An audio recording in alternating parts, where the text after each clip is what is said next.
السلام علیکم۔ اعوذ باللہ من الشیطان الرجیم، بسم اللہ الرحمن الرحیم۔ الحمدللہ رب العالمین۔ سب تعریف اللہ تعالیٰ کے لیے جو تمام جہانوں کا پالنے والا ہے، الرحمن الرحیم، بڑا مہربان نہایت رحم والا ہے۔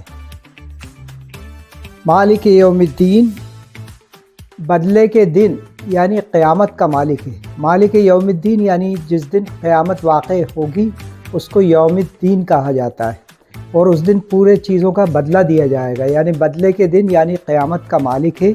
ایاک نعبد و ایاک نستعین، ہم صرف تیری ہی عبادت کرتے ہیں اور صرف تجھ ہی سے مدد چاہتے ہیں۔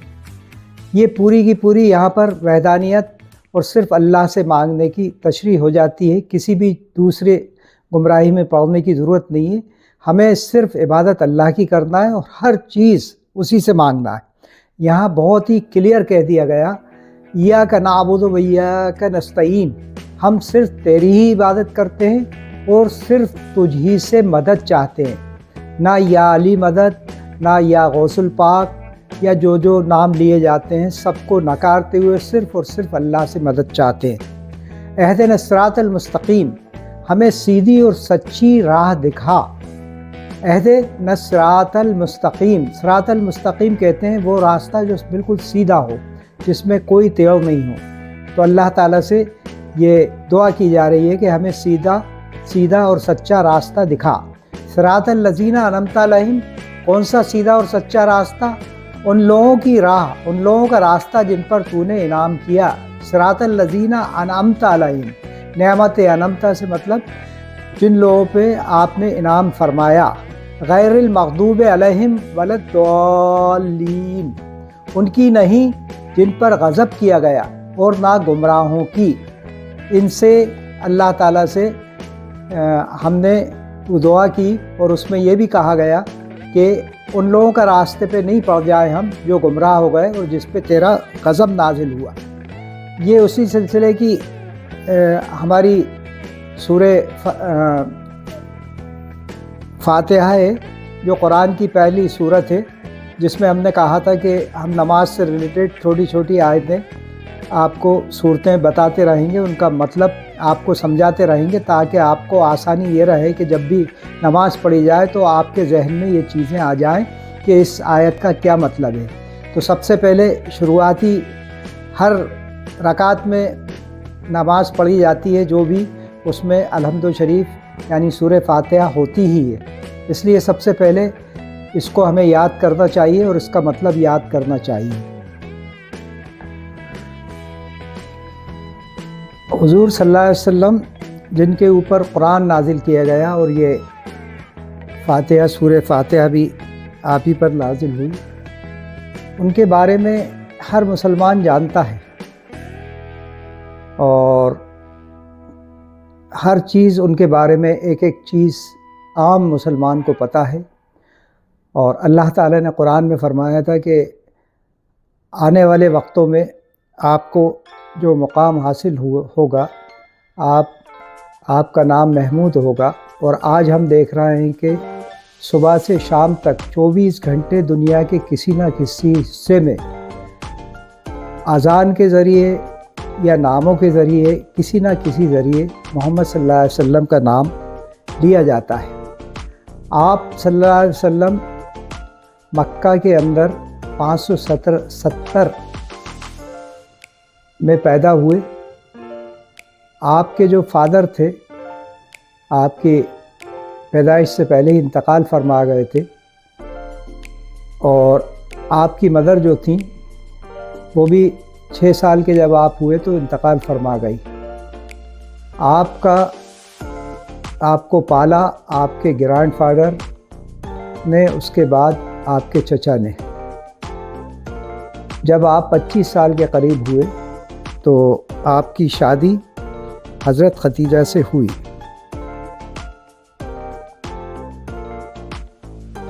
ہمارا یہ سب بتانے کا مقصد آپ کو یہ ہے کہ تھوڑا ایک ذہن میں آپ کے خاکہ تیار رہے کہ حضور صلی اللہ علیہ وسلم کیا تھے اور کس طریقے سے انہوں نے ہسٹری کو بدل دیا۔